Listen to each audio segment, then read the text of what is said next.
হয়, আমি অনুসূচিত যুৱ ছাত্ৰ পৰিষদে এটা সময়ত আমি কোৱা হৈছে যে বিত্তমন্ত্ৰী অযোধ্যা নেওগ বাইদেৱে বাইদেৱে নিজৰ গৃহ জিলাৰ যে হাতী মানুহৰ যি সংঘাত আছে তেখেতে খুব সুন্দৰভাৱে তেখেতে ভালকে জানে, যিহেতু তেখেতৰ ঘৰৰ নিজৰ ঠাই নিজৰ গৃহ জিলা, সেই জিলাৰ যি হাতী মানুহৰ সংঘাত চলি আছে সেইটো নতুন কথা নহয়।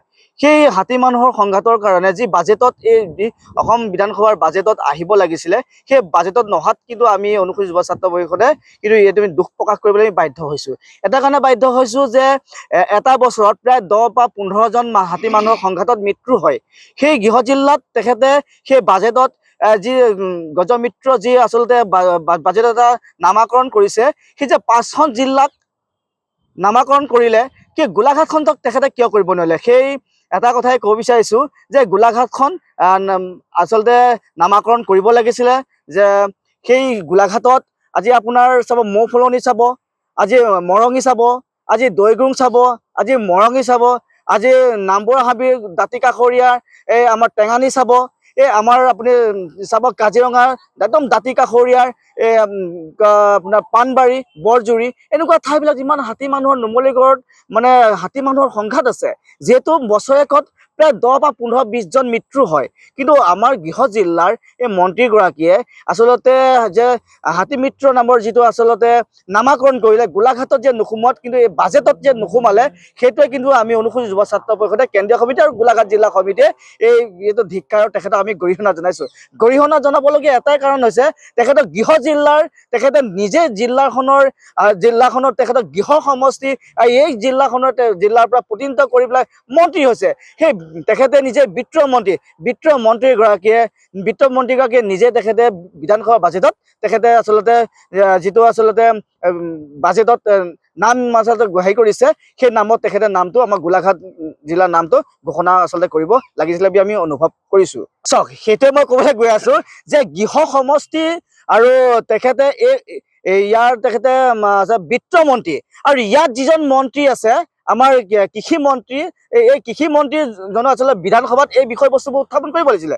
যিহেতু এই বিষয়বস্তুবোৰ উত্থাপন কৰিলে যে কৃষকৰ উপকৃত হ'ব পৰাকে নাই। আচলতে মৃণাল শইকীয়া ডাঙৰীয়া তেখেতে অসমৰ জনসাধাৰণক গোলাঘাটবাসী সমষ্টিৰবাসী তেখেতে অভিভাৱক হিচাপে তেখেতক কোৱা নৈতিক অধিকাৰ আছে, সেইকাৰণে তেখেতে দাখিল কৰিছে।